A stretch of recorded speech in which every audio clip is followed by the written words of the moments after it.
नमस्कार, मेरो नाम विपना भण्डारी भट्टराई। म चाहिँ एनआइसी एसिया लघु वित्तको सदस्य। म चाहिँ विपना भट्टराईको श्रीमान सुमन भट्टराई।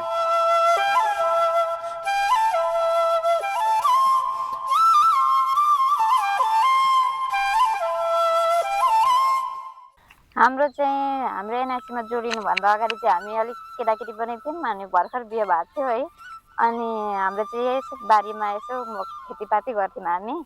अनि त्यस पछाडि अब यहाँ पनि केही हुँदैन है भनेपछि चाहिँ हामी अलिक भएन त्यति बेला केही पनि। अनि त्यस पछाडि मेरो श्रीमानलाई चाहिँ यसो बाहिर जाने रहर लाग्यो। यसरी मलाई मात्रै बोकेर चाहिँ हुन्छ जस्तो लागेन हौ। भोलि एकचोटि विदेश जानुपर्छ जस्तो छ। विदेशमा पनि त दुःख पाइन्छ नि त बुढा। यहाँ घरमा जस्तो कहाँ हुन्छ र अर्काको देशमा। यहीँ गरौँ न मिलेर। यहाँ पनि त खै गरेकै हो, जागिर खाएर पनि भएन। एकचोटि चाहिँ भोगेर आऊँ कि भन्ने सोचेको। खोइ पनि त के गर्नुहुन्छ। अब मैले भनेको तपाईँ कहिल्यै टेर्नुहुन्न। एकचोटि बुवा मम्मीसँग पनि सल्लाह गर्ने हो कि घरमा। भरिसके नगए हुन्थ्यो, सबैजना दुःख पाएँ भन्दै आउँछन् फर्केर। होइन, एकचोटि भोग्नै पर्छ होला जस्तो लाग्यो। भोगेर आउनु पर्यो म। सल्लाह गरौँ न त घरमा के भन्नुहुन्छ बुवा मम्मीले। विदेश गयो अनि विदेशमा पनि अब भने जस्तो भएन, काम गाह्रै भयो, अप्ठ्यारै भयो। अनि 4-5 महिनासम्म त्यस्तै बसेको खाले फेरि घरै फर्केँ। अनि घर फर्केर पनि अब के गर्ने कसो गर्ने अन्यलै थियो। विदेशमा पनि दुःखै पाइयो, विदेश गरेर त आइयो। मैले भनेको छु त तपाईँलाई पहिले नै विदेश नजानु, विदेशबाट हुँदैन, धेरैजनाले दुःख पाएका छन् भनेर। तपाईँलाई नि मैले भनेको लागेन। अब यस्तो ऋण पनि लाग्यो। नमस्कार दिदी दाई, आमा नमस्कार। तपाईँहरू त आज धेरै चिन्तित देखिनुहुन्छ त। के भइरहेछ आज? कुराकानी राम्रोसँग चल्दैछ, परिवार बस्नु भएको छ? हजुर, त्यस्तै परेर नि अलिक धेरै दुःखै पर्यो। अब पहिले पनि यहाँ केही गर्न भएन र विदेश जानुभयो। विदेशबाट आउँदा पनि उहिरी नै लाग्यो। हामीलाई त एकदम तनाव भएर यसो सल्लाह गर्दै बसेको नि। ए म पनि त्यसो हेर्नु त दैव संयोग भने जस्तै दैवले जुराए जस्तै म चाहिँ एनआइसी एसिया लघु वित्त वित्तीय संस्थाबाट आएको। हाम्रो चाहिँ यही एनआइसी एसिया लघु वित्तको शाखा कार्यालय बडा क्षेत्रमा रहेको छ। कहाँ भन्दा झन्डा चोक खारखोलामा रहेको छ। अब हाम्रो मेन उद्देश्य भनेको चाहिँ महिलाको जीविकोपार्जन उत्थान गर्नका लागि चाहिँ हाम्रो यस एनआइसी एसिया लघु वित्त वित्तीय संस्थाले चाहिँ कर्जा प्रदान गर्दै आएको छ। अनि म्याम, हामीले यहाँनिर बिना भित्र ऋण पनि दिन मिल्छ त? हजुर, एनआइसी एसियाबाट चाहिँ तपाईँहरू सदस्य बन्नुभयो भने एउटा केही व्यवसाय गर्छु भन्दाखेरि बिना धितो एनआइसी एसियाले चाहिँ अहिले ऋण प्रदान गर्दै आएको छ सदस्यहरूलाई। तपाईँहरूलाई पनि अब व्यवसाय सुरु गर्न चाहनुहुन्छ भने समूहमा आबद्ध भएर पहिले सुरुमा सदस्य बन्नु पर्यो। सदस्य बनेपछि चाहिँ त्यसमा हामीले कर्जा प्रदान गर्दै आएको छ हाम्रो संस्थाले। त्यसमा कर्जा लिएर अब आफैले घरमै बसेर आफ्नै व्यवसाय गरेर अगाडि बढ्न सक्नुहुनेछ। संस्थाबाट आउनु भएको मिसको कुरा पनि एकदम सल्लाह पनि ठिक लाग्यो। अनि हामीले पनि उसले पनि ठिक छ नि त, एकचोटि बुझौँ नि त, सदस्य पनि बनाऊ। अनि बिना धितो लोन पाइन्छ भने ठिक छ, लोन लिएर केही गरौँला, केही एउटा सानोतिनो व्यवसाय गरौँ भन्ने सल्लाह भयो। त्यही गरियो। हाम्रो एउटा समूह छ, ग्रुप, धेरैजना दिदीबहिनी हुनुहुन्छ त्यो ग्रुपमा। हामीले चाहिँ मासिक बचत गऱ्यौँ भने हामीलाई त्यहाँनिर आवश्यकता अनुसारको लोन त्यही पनि बिना भित्र झिक्न मिल्ने रहेछ। उसले पनि सारा कुराहरू मलाई विस्तृत जानकारी गराएँ। अनि त्यस पछाडि मलाई पनि ठिक लाग्यो एकदम। अब केही गर्ने भन्ने सोच आइरहेको थियो। अनि त्यसको लागि लगानी पनि चाहिरहेको थियो। बुझ नि त, लगानी त अब चाहिएकै छ, त्यही पनि बिना धितै लगानी प्रवाह गर्नु हुँदो रहेछ भन्ने थाहा पाएपछि त्यस पछाडिको प्रोसेसहरू अब चालौँ न त भन्ने हाम्रो सल्लाह भयो।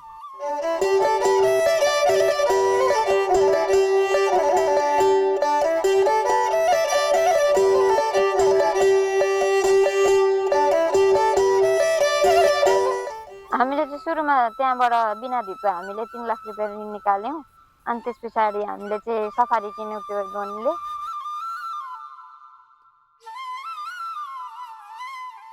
हामी एउटै समुदायका महिला सधैँ मिली काम गर्नेछौँ। आज कसैको कर्जा माग छ, कसैले गर्न चाहनुहुन्छ कर्जा मागको लागि? हजुर, मेरो छ। अगाडि आएर कर्जा माग गर्नुहोस् ल। सबैजनालाई नमस्कार। मेरो नाम चाहिँ विपना भण्डारी भट्टराई। म चाहिँ यस एनआइसी एसियन लघु वित्तीय संस्थाकी समूह नम्बर 17 की सदस्य। मलाई चाहिँ यस संस्थाबाट ऋण चाहिएको हुँदाखेरि 5 लाख रुपियाँ ऋण मेरो व्यवसायको लागि केही सहयोग हुन्छ कि भनेर यहाँ ऋण माग्नका लागि हजुरहरू सबैसँग अनुरोध गर्न चाहन्छु। दिनुहुन्छ भने सबैजनाले ताली बजाइदिनु होला।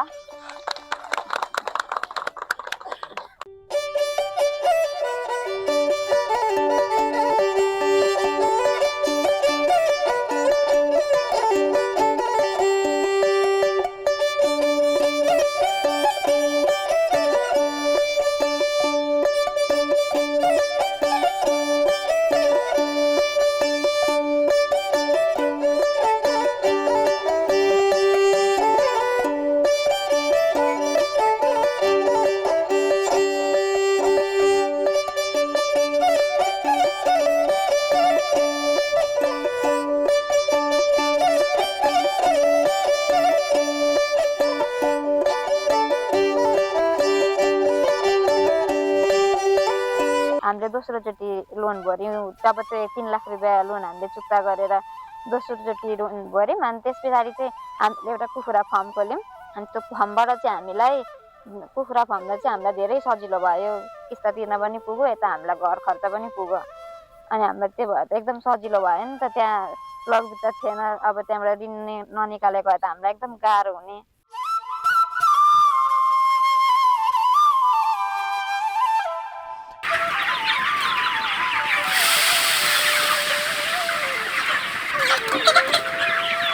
सफारी पनि चलिराखेको छ। अनि बारीमा अब तपाईँको सुपारी खेती पनि सुरु गरिएको छ, कोला खेती पनि छँदैछ। राम्रै चलिरहेछ भनौँ न, सहज छ, सहज गरोस् यो एनआइसी एसियाले।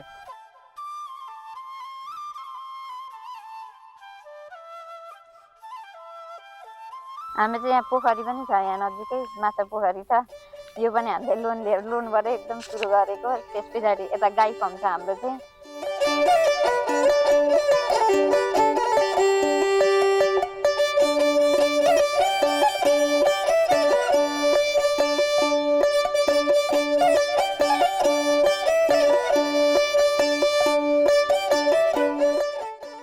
अनि सुरुमा चाहिँ हामीले 10वटा जति गाई पालेको थियौँ। अनि पछि चाहिँ अलिक नसक्ने भएर अब धेरैजना छैनौँ घरमा, सदस्य धेरै छैनौँ नि त, छोरै चाहिँ अनि धेरै थोक हुँदाखेरि फेरि अलिक गाह्रो भएर अनि गाई चाहिँ घटाएर अहिले 2टा मात्रै छ। अनि यता माछा पोखरी र यता हाम्रो कुखुरा फार्मले चाहिँ हामीलाई किस्ता तिर्न र हाम्रो घर खर्च मजाले चलिरहेको छ।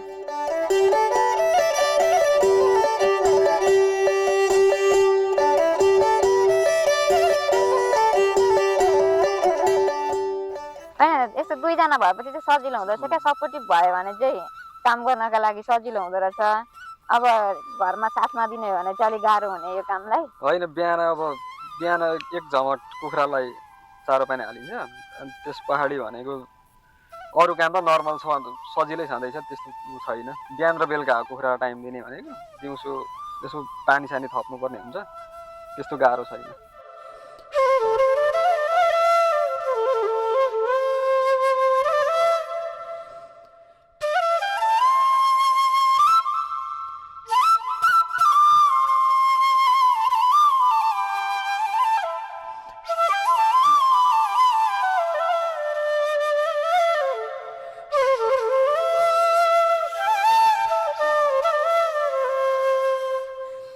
बुवा मम्मी हुनुहुन्छ एकदम साथ त धेरै राम्रो छ नि। अब त्यो भन्ने ठाउँै छैन। बुवा मम्मीले नै गर्दा हामी यहाँसम्म छौँ, बुवा मम्मीको सपोर्टले गर्दै।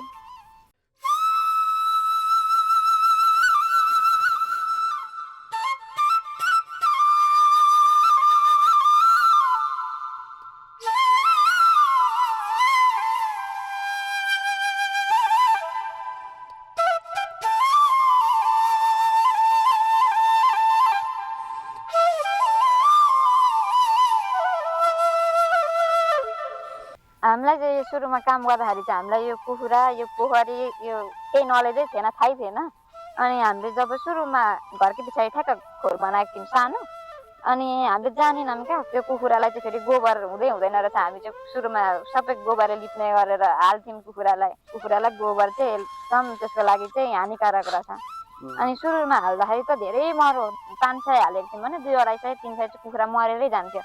अनि एक झमट चाहिँ यत्तिका नगरौँ हौ, एउटा पनि घाटा लाग्ने रहेछ भनेर लगभग छोडी पनि सकेका थियौँ। उहाँले नजाने कुराहरू उताबाट पनि सिकाउँदै जानुभयो, त्यस पछाडि त अब जाने अनि एभरेजमा तपाईँको मासिक 40-50 हजार रुपियाँ चाहिँ आउँछ। कुखुराको रेट अब भाउ अनुसार हुन्छ होइन, अझ रेट बढेर गएको छ भने त त्योभन्दा 60-70-75 हजार त मजाले बस्छ। घटेको छ भने चाहिँ त्यही 40-50 हजार चाहिँ मजाले हुन्छ, भाउ घट्दा पनि हुन्छ।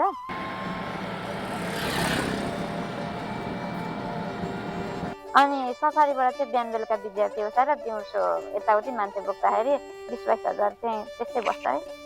एभरेजमा 30 महिनाको 30,000 जस्तो सफारीबाट नि हुन्छ।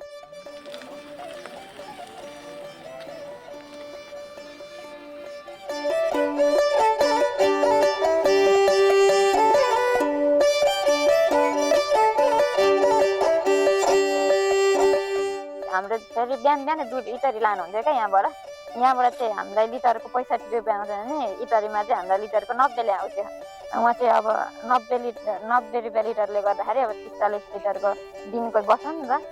होइन अझै बढाउने छ, टार्गेट छ, गर्ने नै हो।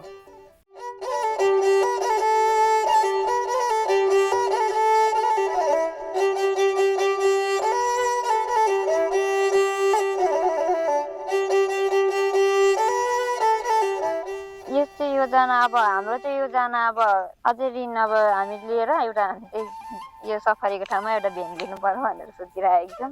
अनि अब अहिलेको योजना चाहिँ त्यही छ। अनि यो कुखुराको फर्म पनि अलिक ठुलो बनाउनु पर्यो भनेर कि अलिक व्यवस्थित तरिकाले गर्नको लागि अब सोचिरहेको छौँ। अब हेरौँ कहाँसम्म पुग्छ हाम्रो सोच।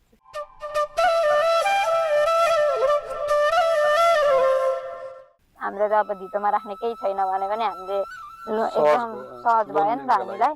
अनि अर्को कुरा चाहिँ हामीले अरू लघु वित्तमा छैनौँ, हामी यही एउटा लघु वित्तमा छौँ भने हामीले लोन लियौँ। अनि हामीले लोन जस हामीले समय समयमा चुक्ता गऱ्यौँ। 3 लाखको ऋण हामीले 45 सय पायौँ।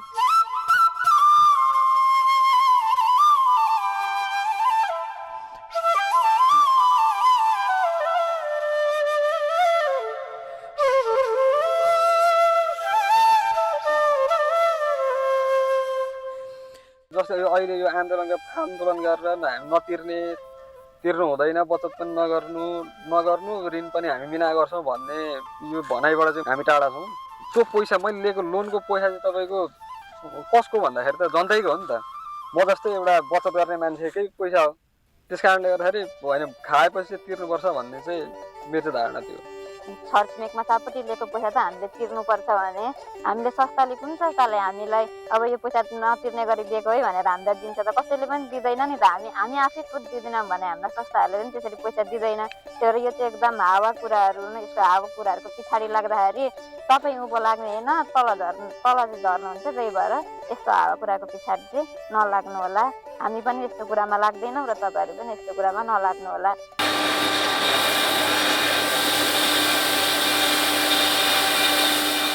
पहिले भन्दा व्यवसाय पनि बढाउँदैछौँ भनौँ न, बढ्दैछ भने। पहिले अब सानो लगानीबाट 3 लाखबाट सुरु गरेको लगानी अहिले तपाईँको अब राम्रै भइरहेछ, बढाउँदै गइरहेछौँ। अब योभन्दा पनि अझै बढाउने चाहिँ हामी सोचमा छौँ। राम्रै भइरहेछ।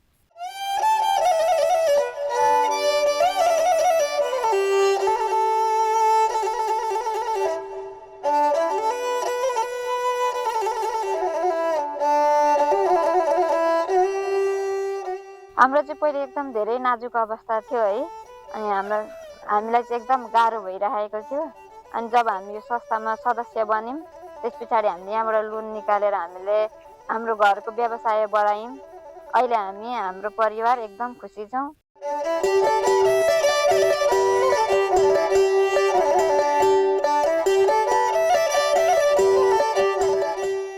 हाम्रो 2 जना छोराहरू छन्।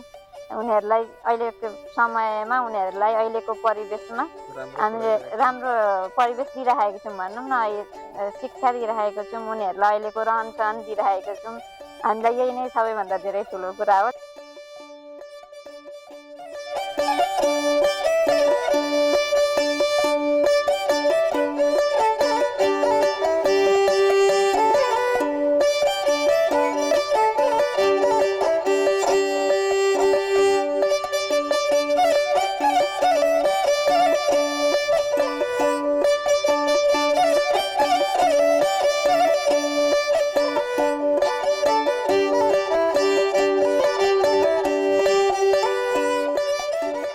सफल हुनको लागि चाहिँ हामीले अब आफू स्वरोजगार हुनु पर्यो, व्यवसाय नै गर्नु पर्यो। त्यसका निम्ति चाहिँ अब लगानी नै चाहिन्छ नि त। लगानी नगरिकन त अब व्यवसाय सुरु गर्न सकिँदैन। लगानीका लागि चाहिँ हामीलाई चाहिँ एनआइसी एसियाले बिना धितो लगानी गरिदिएर चाहिँ ठुलो हामीले धेरै उपलब्धि हासिल गरिरहेका छौँ। हामीलाई चाहिँ अब एकदम गाह्रो भइरहेको बेलामा हामीले एनआइसी एसिया लघुवित्त भेट्यौँ होइन, हामीले थाहा पायौँ, हामी यसमा सदस्य भयौँ।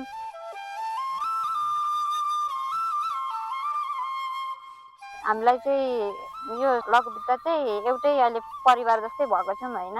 हामीलाई दुःख परेको बेलामा अब लगानी गरेर आर्थिक उन्नतिको बाटोमा यहाँसम्म पुर्याइदिन भने यस एनआइसी एसिया लघुवित्त वित्तीय संस्थालाई चाहिँ म धेरै धेरै भित्री मनदेखि नै धेरै धेरै धन्यवाद, मुरी धन्यवाद दिन चाहन्छु।